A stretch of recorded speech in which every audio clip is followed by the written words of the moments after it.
はい、皆さんこんにちは。今回のご紹介はですね、こちら、Audi Q4 e-tron の試乗会になります。そして、この試乗会の私の主目的はですね、妻の新しい車の買い替え候補の検討ということで、Audi さんにお招きいただいて見学してまいりました。それでは、こちらの特別な会場に入らせていただいて、Audi Q4 e-tron 見ていきたいと思います。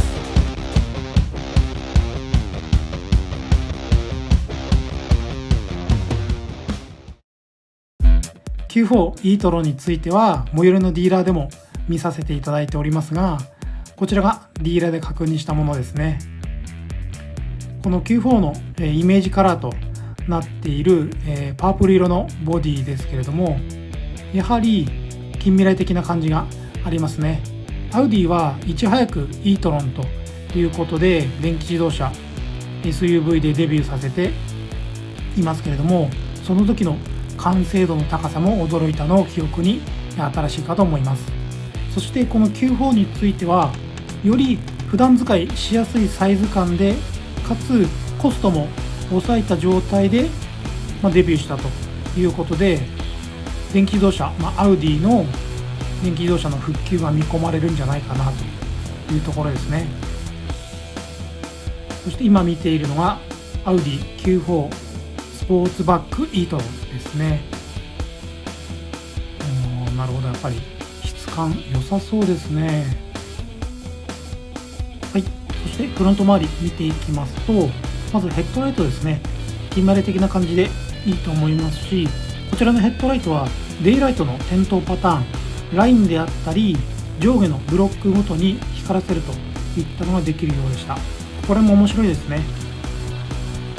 タイヤサイズについてはこちら S ラインのようですけれども、235の50の R20 ということで20インチですよ。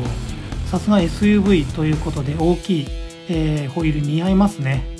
かなりかっこいいと思います。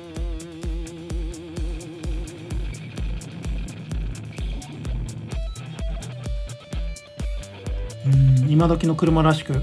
ホイールの後ろ側にはエアフローのフィンがついているということで、空力関係もちろん電気自動車なのでよく考えられているなと思いますね。そして後ろが回っていきますと、ライト関係についてはアウディのお家芸ということでやはりかっこいいですね。横一文字、今となってはレクサスなどもよく採用してきていますけれども、やはり一番最初に採用がしだしたのかなと思うのがこのアウディだったかと思います。ライトのデザインは秀逸ですね。そしてやはり Q4 でいうとこのスポーツバッグがいいと思いますのはこのサイドスタイル、特にリアのクーペフォルムですよね。くびれ感とこのスタイリングがやはり魅力的だなと思います。ディーラーの方に話を聞くとやはり注文でスポーツバッグが多めだということでしたので、こちらのフォルム、かっこよさを選んでいる方多いんじゃないかなと思います。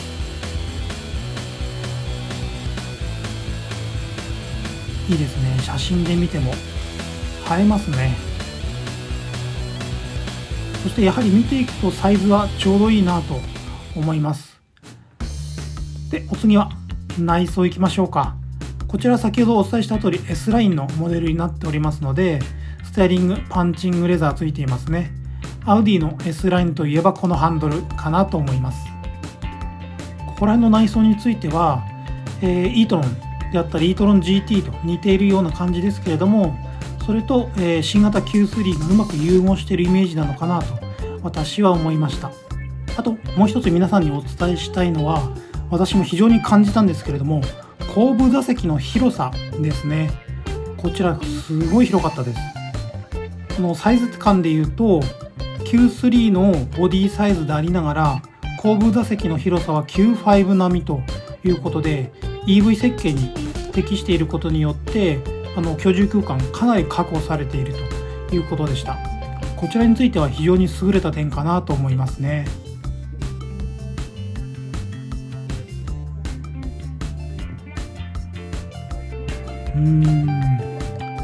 なるほど。ここら辺のインテリアちょっともう一回眺めてみますけれども、やはりすっきりとしてますよね、このパネル関係。そして乗ってみた時に驚いたのは、キーを持った状態で入り込むともう自然にスタンバイになるというのが面白いなと思いました。そしてですね、お次は試乗行ってみましょうか。Q4 こんなに並んでいるの精悍ですね。今回の運転はですね、私の家内がメインになります。なんせ家内の車の買い替え検討ですからね。今家内が乗っている車も、スバル車なんですけれども、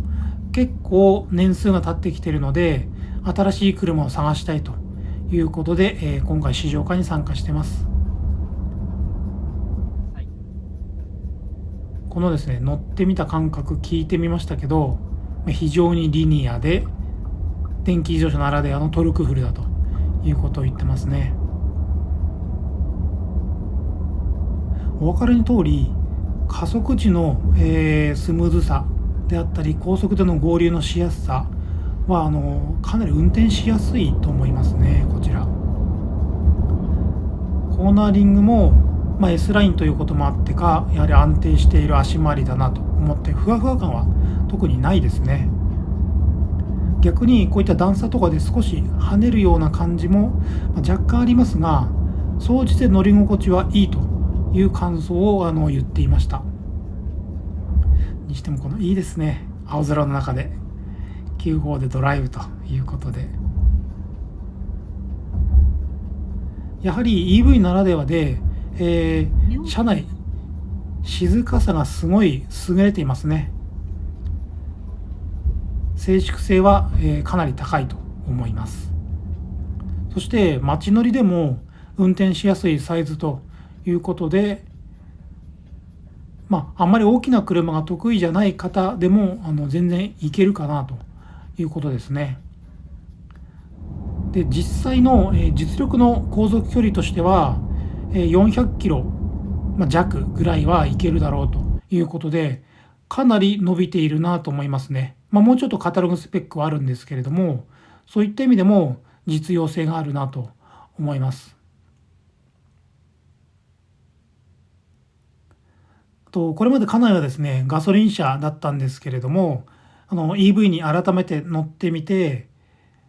もうこの未来感であったり、運転のしやすさ、そして加速のフィーリングに感動していましたね。あとは、価格と充電環境という感じですかね。価格については Q4 e-tron はデビュー当時はですね、500万からスタートみたいな感じの金額で、非常に挑戦的だなと思いましたけれども、それはですね、アウディのオプションマジックというところもあって、あれよあれよと乗り出しで、スポーツバックの S ラインとかを選んでいくと、650ぐらいになるかなというところですね。あと、昨今しょうがないんですけれども、車両本体価格が次々と値上がりしているので、価格面では突出して安いということはないんですけれども、他の EV に比べると、価格競争力はあるというのは感じられます。はい、今回 Q4 e-tron乗ってみてきましたけれども、これはですね、いきなりは決められないんですけど、乗り換え候補いいなと思いますね。それでは皆様も良いカーライフを。